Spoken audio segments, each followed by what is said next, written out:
Dice el diccionario. Tendencia, detender, propender, inclinación o propensión en las personas y en las cosas hacia ciertos fines. Pero los fines no siempre son ciertos, ni las inclinaciones adecuadas. Tendencia, detender, propender, inclinación o propensión en las personas y en las cosas hacia ciertos fines. El mañana nunca llega, pero las tendencias se manifiestan hoy. Inclinación o propensión en las personas y en las cosas hacia ciertos fines. Lo que mañana va a ser noticia y pasado simplemente olvido es una semilla, un germen de realidad que se manifiesta en las tendencias. Inclinación o propensión en las personas y en las cosas hacia ciertos fines. Tendencias, las noticias del mañana.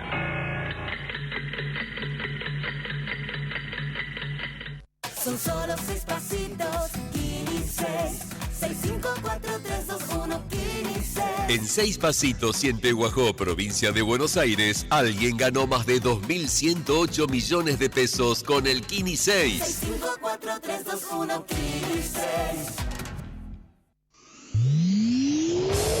Para los que son manija, que les gusta tener el auto impecable, este programa les recomienda Doctor Pulidora. querés vender tu auto y querés que se vea como nuevo. Doctor Pulidora. Esta gente sabe lo que hace. Doctor Pulidora. Intendente García Silva, 1138. Morón, pulido, abrillantado, tratamientos acrílicos y cerámicos, limpieza de tapizados. En Doctor Pulidora le dan cariño a tu auto, a tu moto, a tu camión. Y a tu persona, Doctor Pulidora. Intendente García Silva, 1138 en Morón. Búscanos en nuestras redes. En Instagram, Doctor Pulidora. este programa y todos los que los escuchan. Ya lo probamos. Probamos también. Doctor Pulidora. Capacitate de forma fácil y gratuita. Accede al Instituto Legislativo de Capacitación Permanente en legislatura.gov.ar. Legislatura porteña. Nos une la ciudad. ¿Sabías que SEAMSE produce electricidad a partir de los residuos? En SEAMSE utilizamos tecnología de última generación para disminuir la contaminación ambiental y el calentamiento global. SEAMSE, Ingeniería Ambiental. Gobierno de Jujuy. Con la gente. La Universidad Nacional de La Matanza hace más de 35 años que está comprometida con la educación pública, inclusiva y de calidad. Más de 78.000 estudiantes, líder en el ranking de eficiencia educativa de Argentina. Más de 70 carreras de grado, posgrado y pregrado. 27.000 graduados y graduadas. Más de 20 disciplinas deportivas. Un cine-teatro auditorio abierto a toda la comunidad con espectáculos para toda la familia. Galardonada con el Premio Conex como institución destacada de la década. La Universidad Nacional de La Matanza es tu universidad. Sigamos avanzando juntos en el camino a la excelencia. Son solo 6 pasitos, Kini 6, 6, 5, 4, 3, 2, 1, Kini 6. Son solo 6 pasitos. Este miércoles el Kini 6 sortea un super pozo de 3.400 millones de pesos. 6, 5, 4, 3, 2, 1, Kini 6.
Hola, ¿qué tal? ¿Cómo les va? Arrancamos un nuevo programa de tendencias aquí en Ecomedios, AM 1220. Hoy vamos a tener, por supuesto, la crónica de la Federation en un ratito nomás con Enrique Gariglio. Vamos a tener también toda la información que ustedes están buscando. Por supuesto, para eso están acá escuchando el programa. Bueno, agradecemos a José Venturini, al señor Javier Martínez en la operación técnica. Y bueno, tenemos mucha información. En un rato nomás la vamos a compartir con ustedes aquí en Tendencias.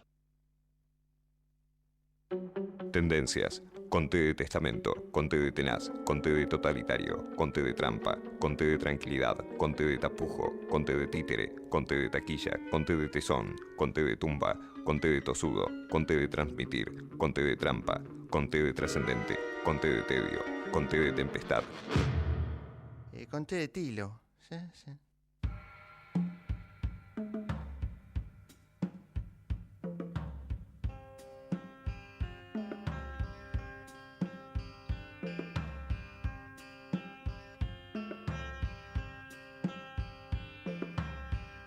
Darkness falls and she will take me by the hand, take me to some twilight land, where all but love is gray, where I can't find my way without her as my guide. Night falls, I'm cast beneath her spell, daylight comes, our heaven turns to hell. Am I left to burn and burn eternally? She's a mystery to me. She's a mystery girl. She's a mystery girl. In the night of love, words tangled in her hair, words soon to disappear. A love so sharp it cut like a switchblade to my heart, words tearing me apart. She tears again my bleeding heart. I wanna run, she's pulling me apart. Fallen angels cry and I just melt away. Seguimos en Tendencias y ya entramos en comunicación telefónica con Francisco Vera Rojas. Francisco, periodista, amigo de la casa, nos trae toda la información que tiene que ver con la costa atlántica. Por supuesto, no solo en materia turística, sino también en materia política. Estamos en tiempos previos a elecciones y bueno, muchas cosas pasan por allí. Es un lugar importante donde ocurren cosas que nos trae Francisco Vera Rojas. Hola Pablo, ¿cómo estás? ¿Cómo están todos por ahí? Te cuento las novedades de estos días en la costa. El viernes estuvo presente en Santa Clara del Mar y en Mar del Plata el gobernador Axel Kicillof. Estuvo ya dándole el puntapié inicial a la campaña para el próximo 7 de septiembre. Estuvo reunido en Santa Clara con intendentes de distintas localidades de la quinta sección para coordinar cuestiones electorales. Además estuvo inaugurando la Casa de la Provincia que se instaló en la ciudad de Santa Clara, con todos los servicios de la provincia para los habitantes de esta localidad de Mar Chiquita, además de entregar una ambulancia de alta complejidad y hacer distintos actos de entrega de cuestiones acá en Mar Chiquita. Tuvo también después en el cierre del Congreso Nacional del Agua en Mar del Plata. Pero en Santa Clara, junto a los candidatos a senadores provinciales por la quinta sección, Fernanda Raberta y Jorge Paredi, estuvo haciendo algunas consideraciones muy duras sobre la gestión, sobre los vetos y específicamente sobre la actitud hacia la discapacidad, hacia la gente, los chicos que tienen problemas de discapacidad, y bueno, y el gobierno de Milei vetó la ley que lo favorecía un poco, así que bueno, fue durísimo con respecto a todo esto. Escuchémoslo. Nunca pensó que iba a llegar a gobernar la Argentina una persona y una fuerza política como la de Javier Milei, que además de llevar adelante medidas tremendas en términos de nuestro aparato productivo, de lo salarial, tremendas en términos de los saberes jubilatorios, además de eso parece gozarlo y disfrutarlo. Y además agrega ese goce perverso, le agrega represión, persecución a todos los que luchan, a todos los que responden con su cuerpo a estas políticas. La verdad que lo que ha pasado estos últimos días, verlo a Milei vetar una emergencia para los discapacitados, y no una emergencia que significaba, bueno, una mejora sustancial, sino simplemente conservar y permitir que sigan recibiendo las familias que tienen entre sus miembros alguien con una discapacidad, recibiendo una asistencia, un acompañamiento. Pero como decía recién, a los hechos despiadados, espantosos, que dan asco. A eso se le agrega un discurso de persecución, pero un discurso de desprecio, un discurso totalmente falto, carente de sensibilidad, de empatía, de humanidad. Yo vi a la madre de un chiquito con discapacidad contar como el funcionario del área le había dicho que no era su problema, y no era un problema del Estado que ellos tuvieran un hijo o una hija con discapacidad. Y decía, ¿por qué yo tengo que pagar el peaje y ustedes no? ¿Por qué tengo que pagar yo determinado costo, determinada tarifa y ustedes no? Yo pensé que esto no lo íbamos a ver. Yo pensé que esto era tan extremo, tan espantoso que no iba a ocurrir. Como no pensé que podía ocurrir que fueran contra las universidades públicas, contra el INTA, contra el INTI, contra el CONICET estos días. Para cerrar, cabe recordar que el caso que está nombrando Kicillof es el de Ian Moche, quien fue atacado por el presidente Milei en un tuit, que justamente ante la justicia ayer el presidente desistió de borrar ese tuit y ratificó que en realidad lo que él quería hacer era atacar al periodista Paulino Rodríguez por la nota que había hecho y no al nene que tiene autismo. Con esto te dejo y quedamos para la semana que viene. Te mando un abrazo grande. Tendencias. Conté de testamento, conté de tenaz, conté de totalitario, conté de trampa, conté de tranquilidad, conté de tapujo, conté de títere, conté de taquilla, conté de tesón, conté de tumba, conté de tosudo, conté de transmitir, conté de trampa, conté de trascendente, conté de tedio, conté de tempestad. Conté de tilo. Sí, sí.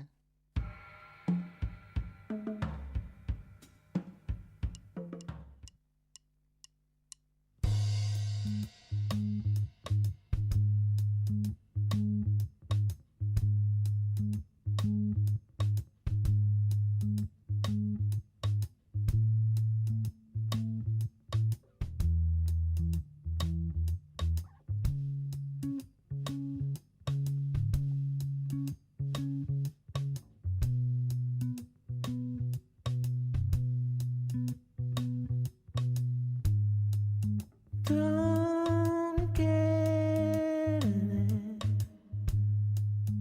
Big ideas.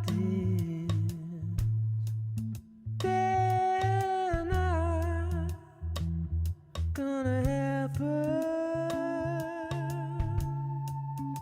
Bueno, seguimos en Tendencias y estamos comunicados con María Rosa Dabañino. Ella es titular del Instituto de Formación Política Juan Bautista Alberdi, es especialista en temas ambientales y ya está comunicada con nosotros. María Rosa, Pablo Galeano te saluda, ¿cómo te va? ¿Qué tal, Pablo? ¿Cómo estás? Tenemos noticias, en este caso internacionales, que tienen que ver con Costa Rica. Nos vamos a ir a ese país para hablar de cambio climático. Y contanos, porque la información que me decías fuera de aire es que Costa Rica está construyendo el primer código climático del mundo, una especie de hoja de ruta para sobrevivir al nuevo clima. ¿De qué se trata esto? Bueno, Costa Rica ha sido pionera en estas temáticas de regular situaciones relacionadas con el ambiente. Ya en 1974 hizo el código sísmico para sistematizar todas las regulaciones relacionadas para la prevención y mitigar todas las situaciones relacionadas con un sismo. Y ahora realmente ha llegado esta novedad que a mí me gustaría ponerla sobre la mesa, porque estos son ejemplos a seguir. Vos me has escuchado siempre que yo hablo de los códigos ambientales de países que tienen esto ya regulado, y que Costa Rica sea el primer país de América que tenga el código de cambio climático. Es un elemento para tener muy en cuenta. Realmente sistematiza, ordena, establece caminos para seguir con respecto al cambio climático, porque se sabe que las metas que se han establecido de acuerdo al Acuerdo de París va a ser bastante de difícil cumplimiento. Este código ordena y sistematiza todos los pasos a seguir con respecto a lo que debemos hacer y lo que no debemos hacer para que el cambio climático no tenga un impacto tan negativo sobre los seres humanos, porque el cambio climático ya está establecido en este momento, ya está en acción. Nosotros no tenemos las mismas condiciones meteorológicas, climáticas que hace 50 años atrás. Pero todo eso nosotros podemos mitigarlo e intentar volver a valores del pasado. Es una decisión y una situación difícil de revertir, pero es posible, Pablo, es posible. Realmente vamos a tener que copiar de ellos el tema de toda la protección ambiental de los espacios verdes, que es tan importante, porque los espacios verdes no solamente regulan la temperatura, sino que actúan como sumideros de agua. Sí. Por ejemplo, nosotros tenemos espacios verdes muy importantes que están ubicados y son, por ejemplo, el Jardín Botánico, la zona de Parque Patricios, la zona de Palermo. Cuando existen lluvias, el drenaje del agua a través del suelo actúa como receptáculo de aguas que van a incrementar los ríos subterráneos y las napas de donde existen las tomas de agua, porque no solamente existen tomas de agua relacionadas con el Río de la Plata, también existen tomas de agua con respecto a corrientes subterráneas. Bueno, todo eso está regulado en el código de este país, y son normas que nosotros, de acuerdo a lo que yo te he comentado, podemos llegar a aplicar y revalorizar los espacios verdes que son tan necesarios en una ciudad. Bueno, código interesante para tener en cuenta, para tomar en consideración también a la hora de regular, y bueno, es recomendable, como decimos siempre, ahondar en esta información, así que es bueno que lo traigas para quien quiera profundizar sobre el tema. La noticia hoy es que Costa Rica construye el primer código climático del mundo, así que bueno, un ejemplo seguramente a seguir. María Rosa, muchísimas gracias por este contacto. Hasta siempre, Pablo. Chao, hasta luego. María Rosa Davanino, titular del Instituto de Formación Política Juan Bautista Alberdi, referente de Republicanos Unidos, especialista en temas ambientales, estuvo con nosotros en Tendencias. Tendencias. Con T de testamento, con T de tenaz, con T de totalitario, con T de trampa, con T de tranquilidad, con T de tapujo, con T de títere, con T de taquilla, con T de tesón, con T de tumba, con T de tosudo, con T de transmitir, con T de trampa, con T de trascendente, con T de tedio, con T de tempestad. Con T de tilo. Sí, sí. O caminho do bem. O caminho do bem. O caminho do bem.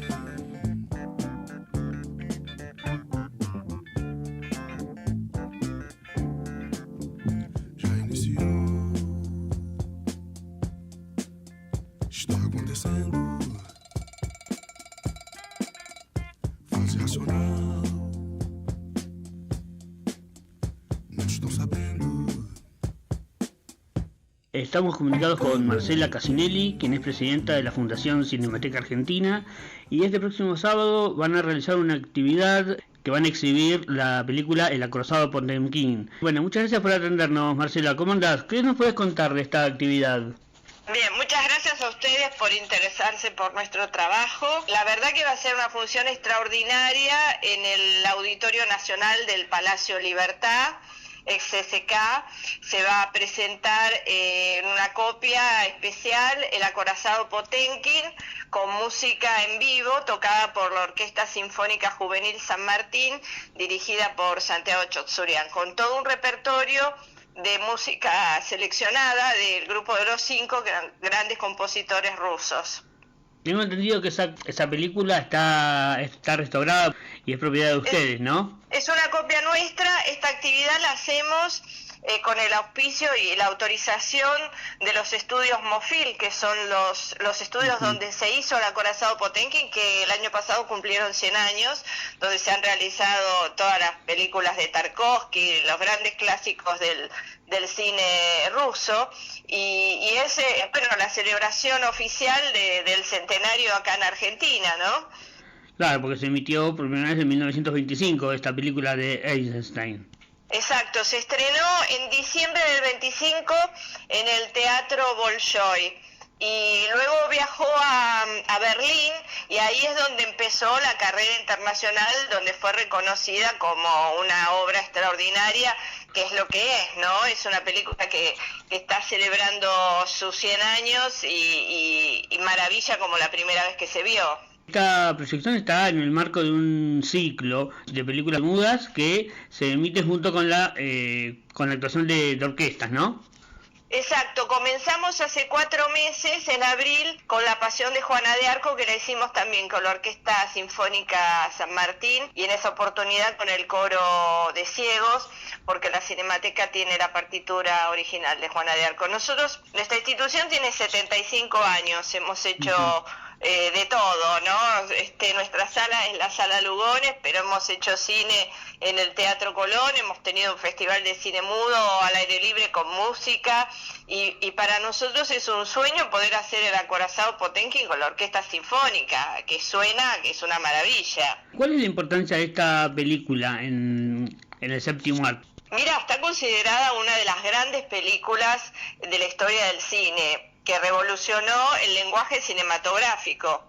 Eisenstein hizo un montaje totalmente moderno, que tiene que ver con el drama que va mostrando la película, ¿no? Hasta ese momento las películas se contaban en una forma lineal. Él rompe con todos esos cánones, crea un nuevo lenguaje cinematográfico, y es una película sumamente moderna. Es, además de los planos, los contraplanos, es una película muy importante en cuanto al lenguaje cinematográfico, a la historia del cine, y además es una película extraordinaria. ¿Qué relación tienen las obras que van a interpretar la Orquesta Sinfónica en relación a la película?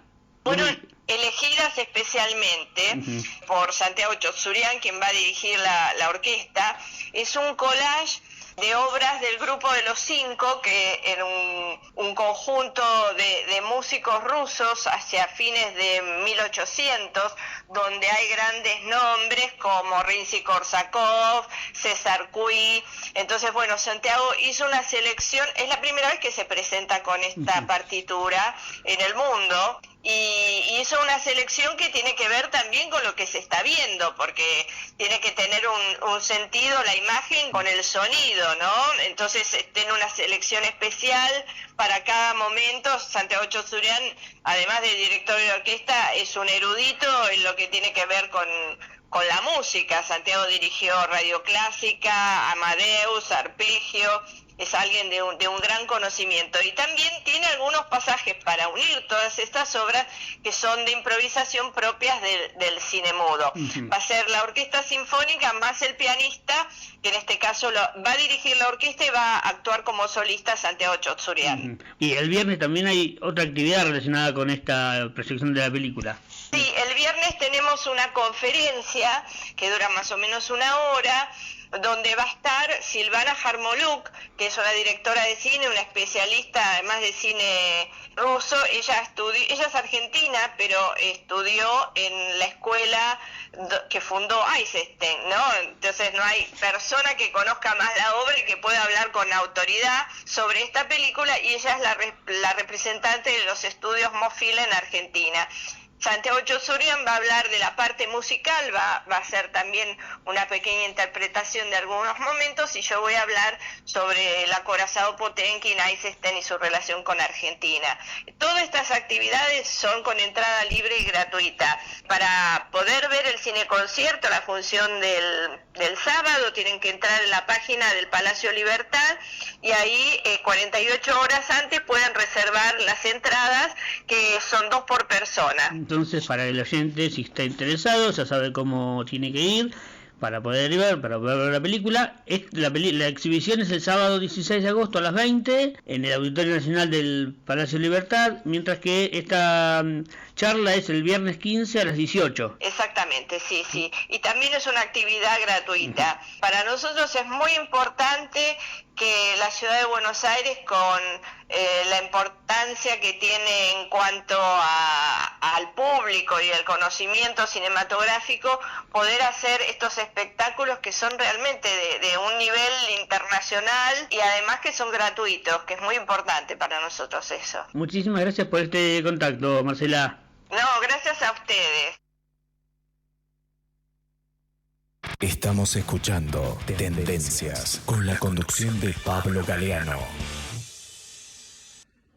Miren dónde estoy. Estoy en los estudios de la radio de la Universidad de Buenos Aires y detrás mío está Paula Atlante con un libro que no sé si se ve bien porque como que estoy con la cámara esta que es, ¿cómo se llama? Así, tipo espejo, entonces se ve al revés. Así que léelo, Paula, porque no se lee nada. Bueno, este es el Diccionario Arbitrario de Política de Andrés Malamud. Ajá.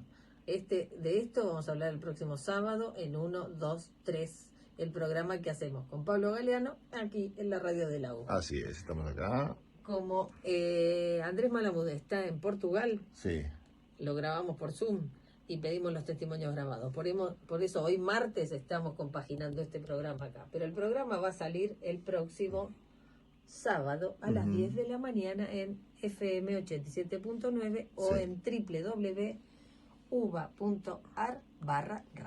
No te quiero marear, Imperdible las definiciones que tiene este libro y las definiciones que el propio Andrés Malamud nos dio sobre la actualidad política, por supuesto. Así es. Bueno, entonces el sábado que viene ya tenemos una cita aquí en la radio de la Universidad de Buenos Aires 87.9 junto a Paula Atlante haciendo 1, 2, 3.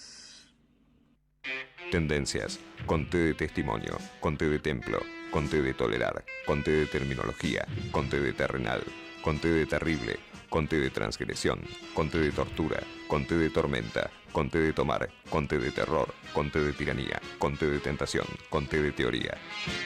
Conté con limón para mí, sí puede ser.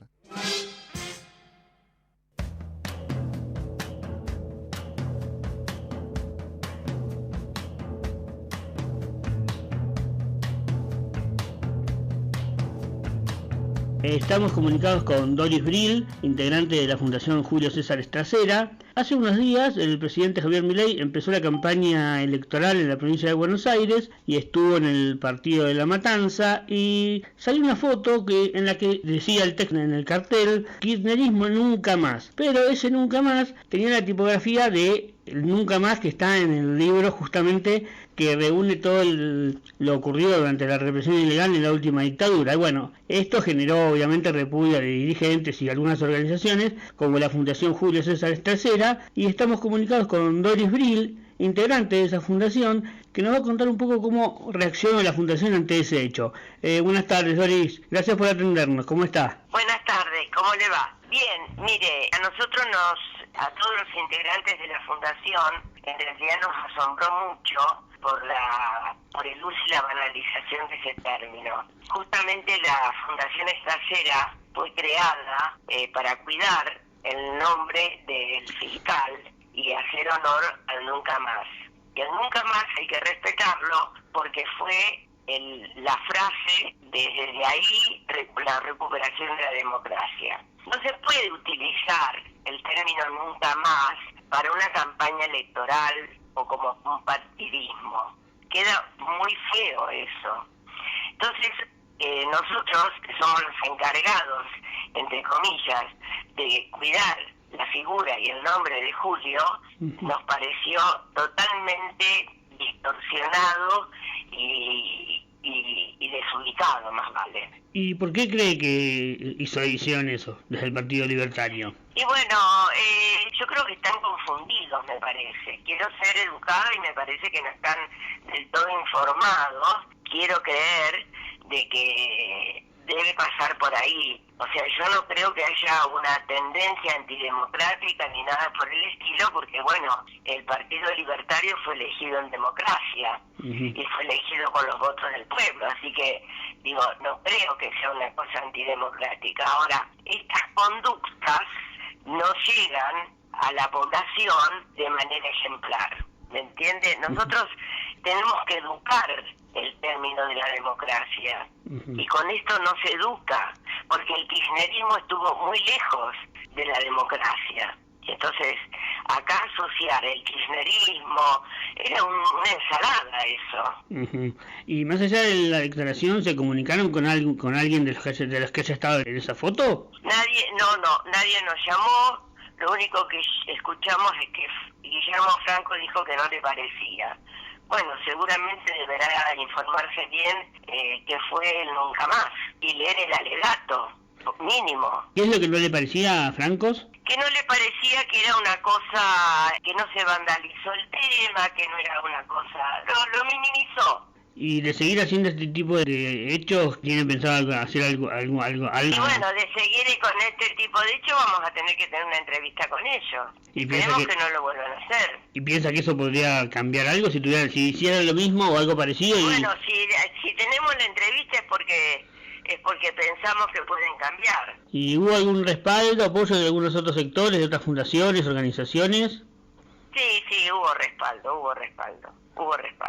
Todas las instituciones democráticas se han hecho eco. Muchísimas gracias por este contacto con Tendencia, Doris. Bueno. Vamos la radio, somos tu voz. Vamos con Eco, siempre la verdad y la mejor información. Ahora, visitar Catamarca es más fácil que nunca. Te presentamos Visit Catamarca, la nueva plataforma donde podés planificar tu viaje y comprar paquetes y experiencias directamente de agencias y prestadores. Entra a Visit Catamarca y empezá tu próxima aventura. Catamarca, más que un paisaje, todos. Catamarca, hermosa por naturaleza. Ministerio de Cultura, Turismo y Deporte. El mejor gimnasio te espera. Elegí las clases que quieras. En Anfis vamos a cuidarte. En Anfis venimos a encontrarte. Informate en ecomedios.com. Seguinos en Facebook, Ecomedios Live. Estamos escuchando Tendencias con la conducción de Pablo Galeano. Son solo 6 pasitos, Kini 6, 654321 Kini 6. En 6 pasitos y en Pehuajó, provincia de Buenos Aires, alguien ganó más de 2.108 millones de pesos con el Kini 6. 654321 Kini 6. ¿Sabías que el 50% de los residuos domiciliarios son orgánicos compostables? SEAMSE es la principal productora de compost de la Argentina y lo hace a partir de los residuos. Entérate más en www.seamse.gov.ar y en sus redes sociales. SEAMSE, Ingeniería Ambiental. Legislatura porteña. Entérate de todo lo que estamos haciendo. Ingresá a legislatura.gov.ar para saber más. Nos une la ciudad. Gobierno de Jujuy. Con la gente. Son solo 6 pasitos, Kini 6, 654321 Kini 6. Son solo 6 pasitos. Este miércoles el Kini 6 sortea un super pozo de 3.400 millones de pesos. 654321 Kini 6. Tendencias. Conté de testimonio. Conté de templo. Conté de tolerar. Conté de terminología. Conté de terrenal. Conté de terrible. Conté de transgresión. Conté de tortura. Conté de tormenta. Conté de tomar. Conté de terror. Conté de tiranía. Conté de tentación. Conté de teoría. Conté con limón para mí, si puede ser.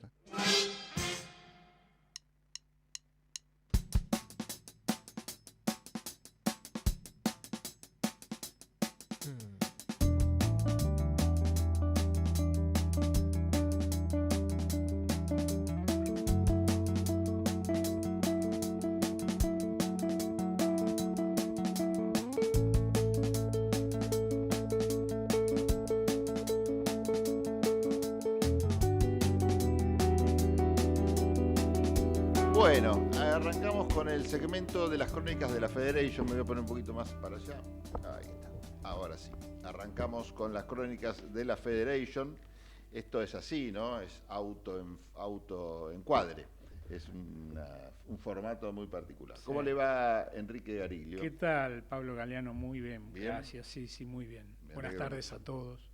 Me alegro mucho. Tenemos, bueno, al final de las crónicas voy a ir por mi celular donde tengo anotado un par de nombres de personas que han escuchado la crónica de la Federation y han hecho algunos comentarios, ¿no? Qué bueno. lástima que no traje el audio pero Son elogiosos porque si no, no... son largos. Bueno. Son largos. Y entonces en esa longitud Sí. usted puede encontrar distintos segmentos y Ajá. yo lo que te recomiendo es que vayas, después te digo, en minuto tal a minuto Bien. tal, elogio, minuto tal, Sí. crítica, y vos escuchás según estado de ánimo el que quieras. Elogio para nosotros, crítica para la Federation. Por supuesto, claro, porque esto es un intercambio, no sé cómo definirlo, qué tipo de intercambio, porque tampoco es que hablamos, ¿no? Nos llega esa información. Claro. A cada uno le lleva de forma distinta, pero la cuestión es que tenemos esa capacidad o esa suerte de interactuar con la gente de la Federation que ni siquiera sé si denominar a la gente, siempre entro en ese dilema. Sí, son gente.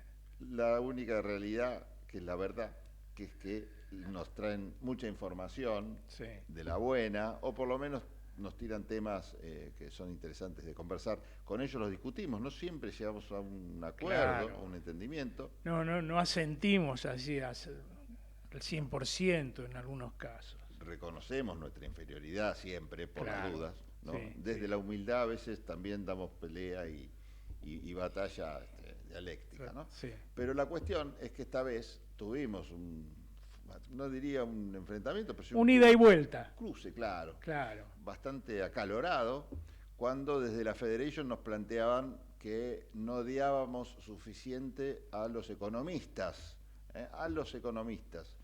Y ahí ya no nos gustó mucho porque esta idea de fomentar el odio o de usar el odio como una herramienta de discusión para tratar temas más importantes no nos pareció lo más adecuado, ¿no? Claro, como movilizador de debates, ¿no? Pero bueno, justamente el tema, el contrapunto que hace la Federation, justamente la idea es usarlo como un ejemplo para contrastarlo con otras reivindicaciones de odio sectoriales, odio a los periodistas. Claro. Y nos explicaba aparte y ponía el ejemplo, ¿no? Si el presidente de la nación de ustedes, nos decían, utiliza o hace ese llamamiento, claro. esa llamada de atención, decir, no estamos odiando suficientemente a los periodistas en este caso, porque desde un lugar con mucha más argumentación, eso después fue el paso siguiente, no podemos decir no odiamos suficiente a los economistas. Entonces, ante ese reclamo nos llamó la atención y le preguntamos, bueno, ¿por qué no odiamos suficientemente a los economistas? ¿O por qué deberíamos odiarlos? Cosa que no suscribimos. No, para nada. Para nada. Pero después bueno. de la charla empezamos Claro. a aflojar también en nuestras convicciones. Sí, ¿no? sí, Somos sí. gente de convicciones un poco así, maleables. Lábiles. Perdón por hacer el plural por ahí. No. Pero sí, te sí, empiezo a conocer. Convicciones así, endebles, no. No, para nada. Vos sabés que, si te parece, arranco yo para Sí, comentar sí, cómo fue por la favor. charla, ¿no? Sí, La charla sí. empezó en una dimensión más así filosófica, de ciencia política, y derivó en casos muy interesantes que tenía que ver con ponerle nombre y apellido a los economistas que, según ellos, no odiamos lo suficiente, ¿no? Y entonces empezó, con un planteo, insisto, más desde la filosofía política y desde la historia de la política también, ¿no? Y lo que nos decía la Federation, con algún sentido, es que con la aparición del neoconservadurismo habían aparecido los tecnócratas, ¿no? Entonces le preguntaba, bueno, ¿y a qué se refiere con un tema tecnócratas? Y nos explicaba algo que sabemos todos, que son los técnicos que llegan a la dimensión de la política o de la organización de la cosa pública y de alguna manera organizan o tienden lo que sería toda una serie de argumentos para que desde la racionalidad y desde lo organizacional se maneje desde la economía o con términos economicistas, ¿no? Explicar todo para traducirlo desde lo económico, ¿no? Sí. Explicarlo y también sustentarlo filosóficamente, ¿no? Y ahí hacía una especie de vuelta al pasado y decía que en las sociedades más antiguas la base que justificaba todo estaba en los mitos, en la religión, ¿no? Que justificaba, entre otras cosas, por qué había división de clases, por qué tenía que haber ricos y pobres, porque unos tenían que laburar y otros disfrutar de los frutos, en fin, todo lo explicaba eso, ¿no? Bueno, sí, por la condición mítica o la cosa religiosa. Cuando la técnica avanza sobre eso y de alguna manera echa por tierra, porque ilumina de alguna manera las sociedades y dice, no, bueno, esto es un mito, esto es verso, lo de Dios, y no estamos condenados a lo que diga Dios, claro. Pero había que mantener esa división del trabajo, mantener esa injusticia de alguna manera, mantener ese status quo en términos racionales. En términos, claro. Y salir de lo místico, de lo esotérico, y ponerlo en términos racionales. Bueno, vos tenés que hacer esto, vos aquello. ¿Y cómo justificar? Porque a nadie le gusta que disfruten, claro, de los frutos del trabajo. Y bueno, y ahí tomaron estos tecnócratas la bandera, que en otro momento estaba en manos de Dios o de los mitos, la tomaron ellos y con argumentos científicos, técnicos, explicaban el porqué de esto, ¿no? Por qué algunos tienen que ser ricos, en definitiva, y otros tienen que ser pobres. Porque algunos la pasan bien, porque esa injusta distribución, sí, ¿no?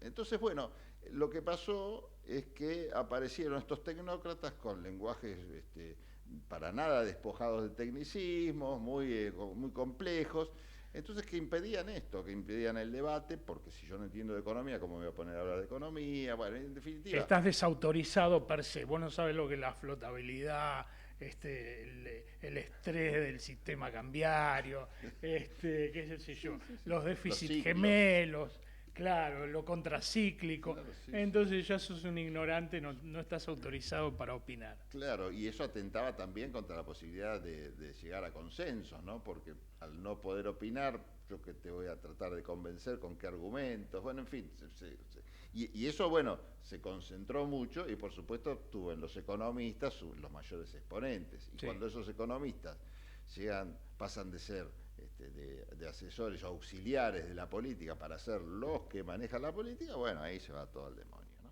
Claro. Así que un poco esa es la parte esa más filosófica de cómo llegamos a esto, ¿no? Sí, porque también venía a cuento todo esto porque llamativamente cuando más jerarquía o presencia en los medios tienen los economistas, paradójicamente es cuando peor le va al país, en este caso Argentina, ¿no? Porque ahora cuando más o menos las cosas están resueltas, la economía marcha, tiran piedras desde la vereda de enfrente. No, porque esto no es así, pero las cuentas para el cotidiano de la mayoría de la gente están más o menos resueltas. Ahora, como en esta situación, el presidente que es economista, hay una crisis de consumo, de ingresos, de empleo, no, bueno, salen todos a opinar que la macro está resuelta, pero hay que esperar 30 años para hacer Irlanda, como dijo en algún momento. Y esto no es nuevo, o sea, hay como una dinámica, una reiterancia, ¿no? En lo que significa el protagonismo de los economistas en la vida y en la realidad política argentina, política y económica y social. Y entonces nos remontábamos más atrás a ver cuál era este planteo al que se nos quería llevar, que repetimos, no es nuestra idea fomentar el odio ni nada por el estilo, sino simplemente establecer un juego de palabras, una analogía con lo que dijo el presidente de odiar a los periodistas. Le mandamos un saludo a Facu Rodríguez, que es amigo y es... Bueno, pero hay casos que hay buenos economistas. Sí, claro. Hay economistas que son buenas personas. Sí. Exacto. Aparte. Y en la Argentina, en la realidad, en la política argentina, hubo grandes nombres de la economía, ¿no? Por ejemplo, bueno, Álvaro Alzogaray, programas atrás lo nombrábamos acá en la crónica de la Federation, el que fue... ministro de Economía de Frondizi, un gobierno que llega después del golpe, del bombardeo del 1955 a Plaza de Mayo, del derrocamiento del segundo gobierno de Perón. bueno, Krieger Bacena, Alemán. Álvaro Alzogaray Alemán, Martínez de Hoz. Bueno, claro, que Martínez de Hoz fue ministro de la dictadura de Onganía, después vuelve en la de 1976, o de José María Guido, no me acuerdo, que bueno, José María Guido fue un civil, pero bueno, fue un gobierno de facto también, ¿no? Promovido por los militares. Y la mayoría de las recetas de estos economistas siempre fue lo mismo, ¿no? Hay que achicar el gasto, hay que reducir salarios. Sí, es un calco. Mira, yo estaba mirando revistas Humor del año 1980, 81, ¿no? Dictadura militar, ya previo a Malvinas, pero ya con bastante crisis económica. Y bueno, en las tapas, te digo, estaban, sí, en algunos casos los capos de las tres juntas, que eran las que manejaban el gobierno, principalmente Videla, que era el ejército, pero vos sabés la cantidad de etapas dedicadas a Hueve, a a Martínez de Hoz, a distintos ministros de Economía que fueron, Sigot, distintos ministros de Economía que fueron pasando en una revista que era semanal, pero que era un fiel reflejo de dónde estaba puesto el acento, y bueno, en estos economistas. Claro. Sí. Bueno, y justamente ya que nos paramos ahí en la dictadura del 76, ¿no? Justamente en ese periodo, Martínez de Hoz, el ministro de Economía, al que promovió una destrucción de la industria nacional, de las economías regionales, un endeudamiento monstruoso. O sea, el gobierno de Isabel Perón, cuando la derrocan, tenía 8.000 millones de dólares de deuda. Se va a la dictadura en el 83 dejando 42.000 millones, o sea que la multiplicó por 5 a la deuda, o casi. Deuda con el Fondo Monetario Internacional. Hablábamos de Krieger Bacena, que después del derrocamiento de Perón en el 55 es el que suscribe al país al Fondo Monetario Internacional. La Argentina en ese momento no estaba endeudada. Toma un préstamo Krieger Bacena en el 56 o 57, creo, 57, de 700 millones de dólares, que después no pagó, defaultó, pasó al siguiente gobierno, todo en pos del orden económico, de las cuentas públicas, de terminar con el déficit. Lo mismo que ahora, sí. Claro, exactamente, lo mismo que ahora.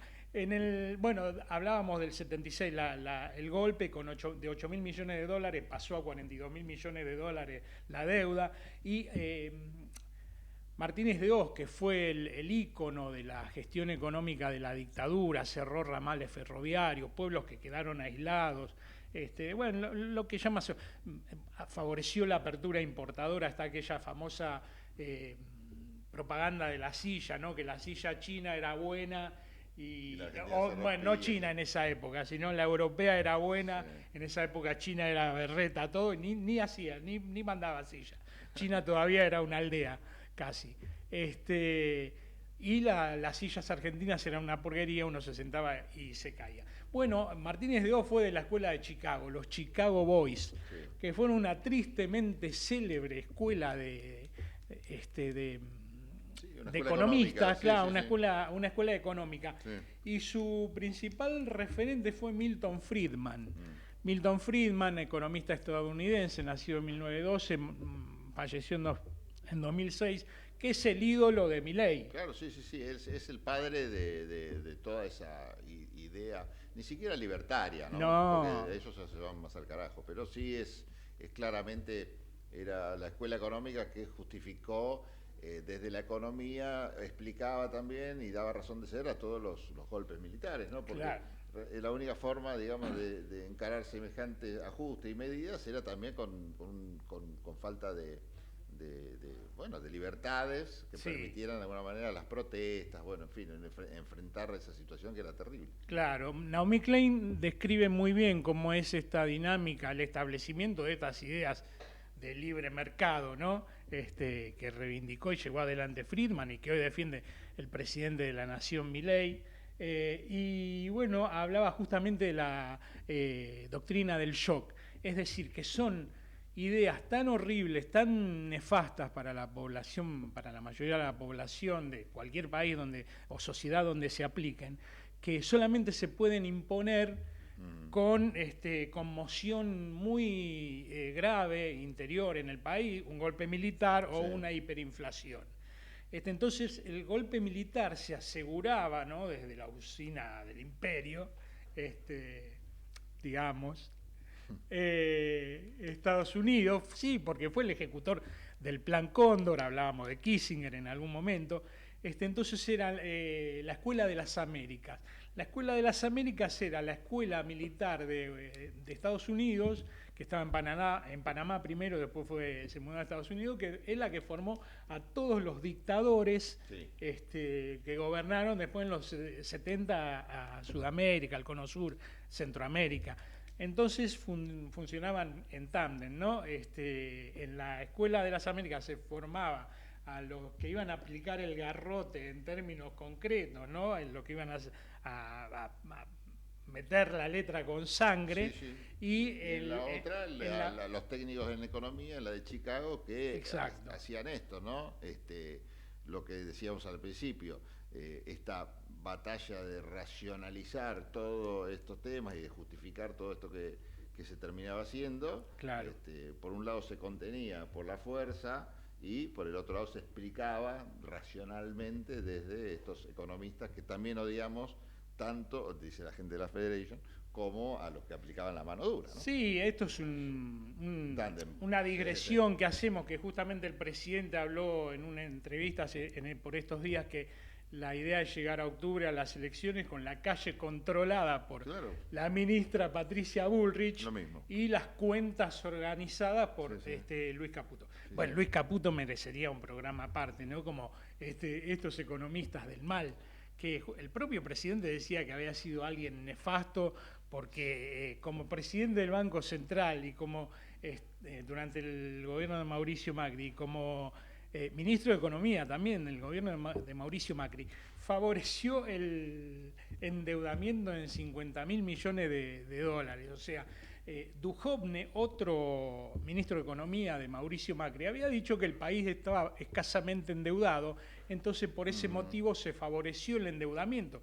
¿El endeudamiento dónde está? Nunca se investigó porque el gobierno de Alberto Fernández jamás cuestionó, ¿no? Esa deuda tomada durante el gobierno de Mauricio Macri. Todo en el Congreso se votó y...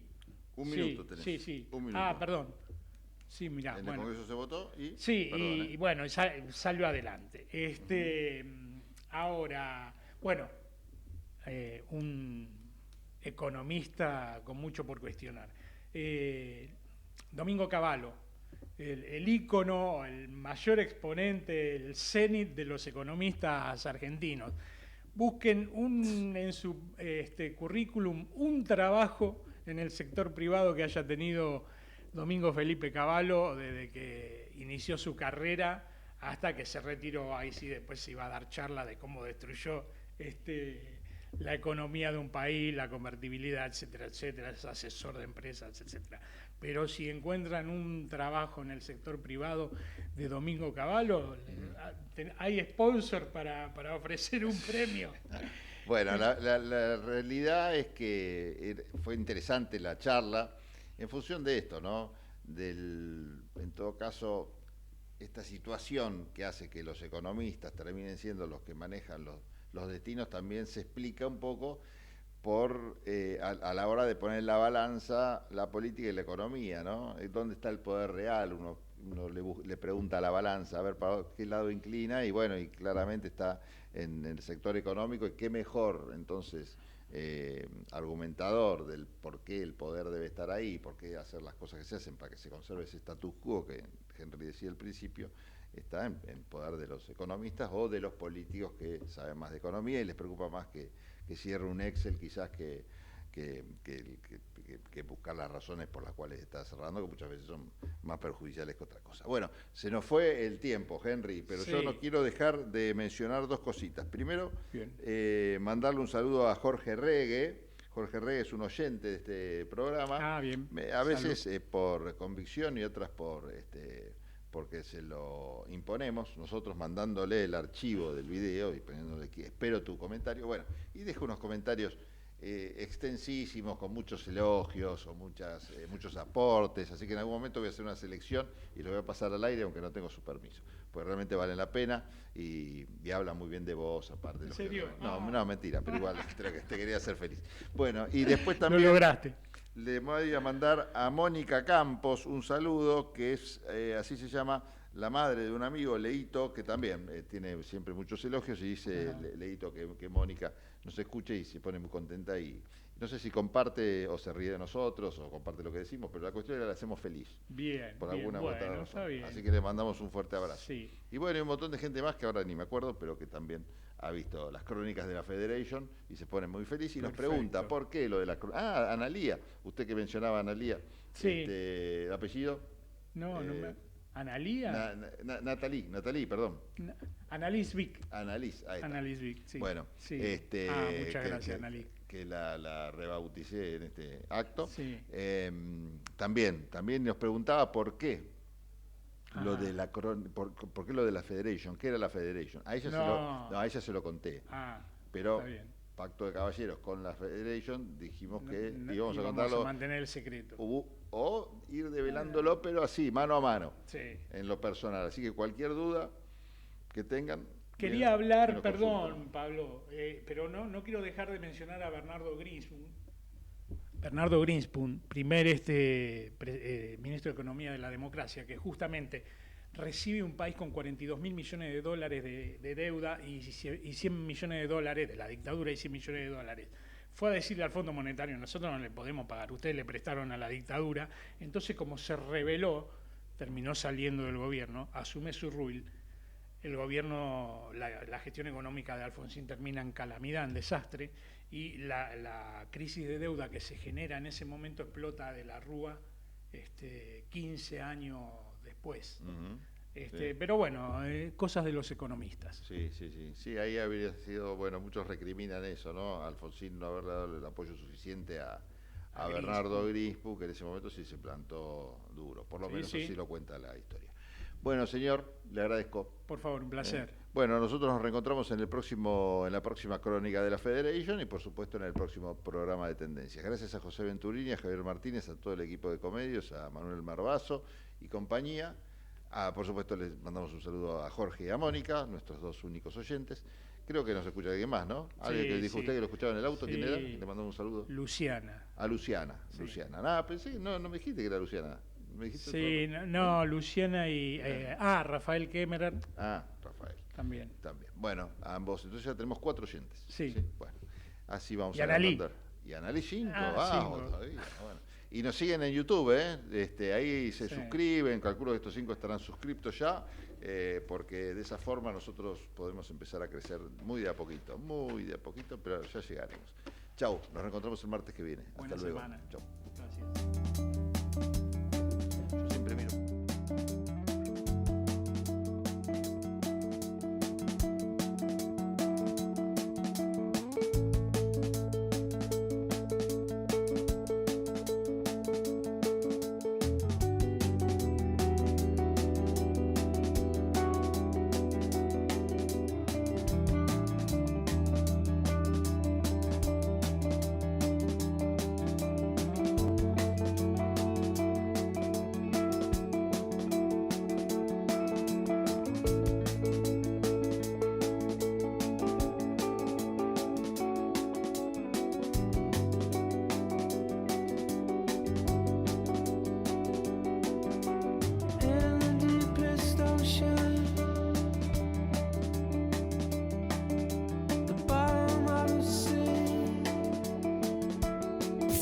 Desde Buenos Aires, transmite LRI 224, AM 1220, Ecomedios.